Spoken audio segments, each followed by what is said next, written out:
लोकाभिरामं रणरङ्गधीरं राजीवनेत्रं रघुवंशनाथं कारुण्यरूपं करुणाकरन्तं श्रीरामचन्द्रं शरणं प्रपद्ये। सियावर रामचंद्र की जय, पवन सुत हनुमान की जय। पिछले एपिसोड में राम और लक्ष्मण मुनि विश्वामित्र के साथ जनकपुर की ओर जा रहे हैं। जनकपुर से मुनि विश्वामित्र को धनुष यज्ञ का निमंत्रण आया है और उसी निमंत्रण में सम्मिलित होने के लिए मुनि विश्वामित्र राम और लक्ष्मण के साथ जा रहे हैं।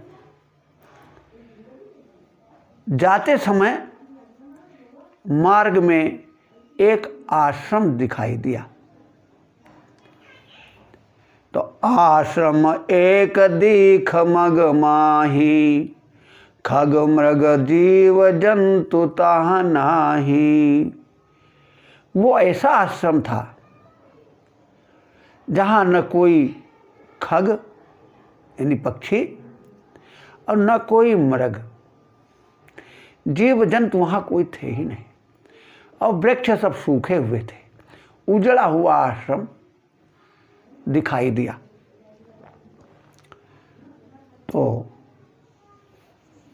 श्री राम ने पूछा मुनि विश्वामित्र जी से,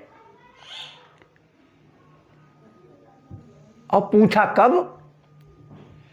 जब ऐसे आश्रम में श्री रामचंद्र जी को एक शिला दिखाई दी जिसकी आकृति स्त्री के रूप में थी। तब उन्होंने मुनि विश्वामित्र जी से पूछा कि पूछा मुनि शिला प्रभु देखी, सकल कथा मुनि कहा विसेखी। तो उस शिला को देख करके जब श्री राम ने मुनि विश्वामित्र जी से पूछा तो मुनि विश्वामित्र जी ने सारी कथा भगवान राम को बता दी। यहाँ पर गोस्वामी तुलसीदास जी ने एक ही दोहे में पूरी अहिल्या की कहानी का वर्णन कर दिया कि गौतम नारी श्राप वश उपल देह धरि धीर, चरण कमल रज चाहती कृपा करो रघुवीर। मुनि विश्वामित्र जी कह रहे हैं कि ये जो शिला आप देख रहे हैं ये गौतम की पत्नी अहिल्या है, और इसको मुनि गौतम ने श्राप दे दिया था जिससे ये पत्थर की शिला बन गई है, और ये आपकी चरण कमल रज चाहती है। अगर आप इस पर कृपा करना चाहें तो प्रभु कृपा करें। भगवान राम को एक बात याद आ गई। कौन सी बात? उन्होंने सोचा कि एक भक्त का ऋण हमारे ऊपर बाकी। कौन सा भक्त? वो प्रहलाद भक्त। और ऋण कैसा? क्योंकि प्रहलाद ने पत्थर के खम्भे से प्रभु को प्रकट किया था। तो प्रभु राम भी सोच रहे हैं कि भक्त ने हमें पत्थर के खंभे से प्रकट कर लिया, और आज इस पत्थर की शिला से यदि हम अहिल्या को प्रकट कर देते हैं तो वो ऋण हमारे ऊपर जो है वो अदा हो जाएगा। एक भक्त का ऋण जो है वो हमसे अदा हो जाएगा। तो यह सोच करके भगवान राम ने अपने चरण कमल की रज अहिल्या को छुला दी, और अहिल्या जो है वो सुंदर स्त्री के रूप में बदल गई। जब अहिल्या नारी बन गई तो उसने प्रभु की बड़ी आराधना की। और कहा, प्रभु मैं तो नार्य पावन थी, अब आप जग पावन, और आपने अपने चरण रस दे करके हमको पावन कर दिया। प्रभु हम तो रजो गुण से युक्त रज से श्रापित हो गई थी, और आपने अपने चरण कमल रज से हमें पवित्र कर दिया, हमारा उद्धार हो गया। अब प्रभु हम चाहती हैं कि हम अपने पति के लोक को जाएं। भगवान राम ने अहिल्या को उसके पति के पास भेज दिया। जब अहिल्या का उद्धार हो गया, तब प्रभु के मन में एक भावना पैदा हो गई। कहा कि ये गौतम नारी जो है, ये ऋषि पत्नी, और इसको हमने पैर छुड़ा दिया, इसलिए ये तो हम पर पाप हो गया। इसीलिए प्रभु जो है, जब धनुष यज्ञ की बात सुनकर के चले थे,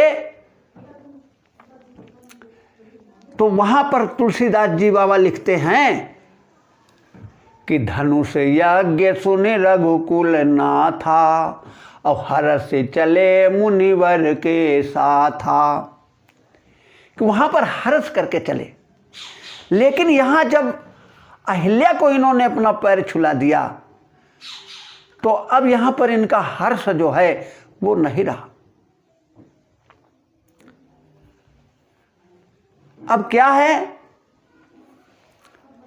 चले राम लक्ष्मण मुनि संगा, गए जहां जग पावनी गंगा।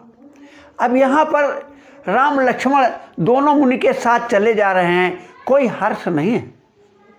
और कहाँ गए, जहां जग को पवित्र करने वाली गंगा मैया।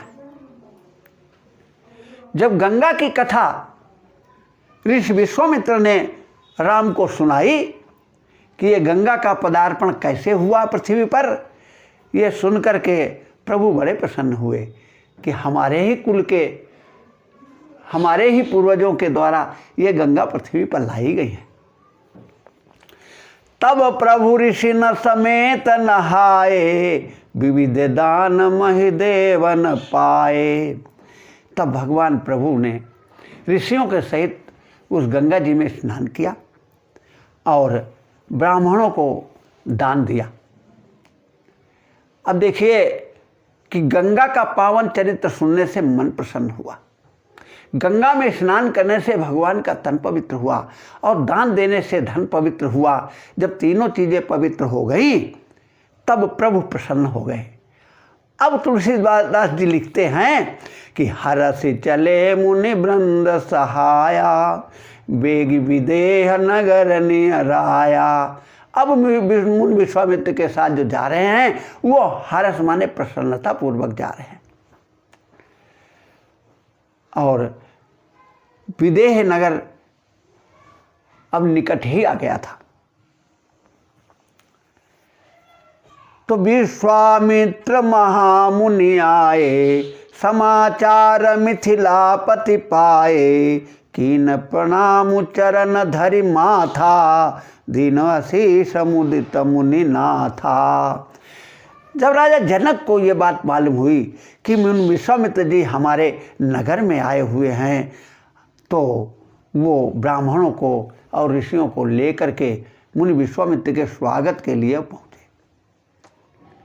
जनकपुर के बाहर वाटिका में जहाँ विश्वामित्र रुके हुए थे, वहीं पर जाकर के और मिथिलापति जो जनक हैं, उन्होंने मुनि विश्वामित्र का आदर सत्कार किया, चरण धोए, उनकी पूजा की।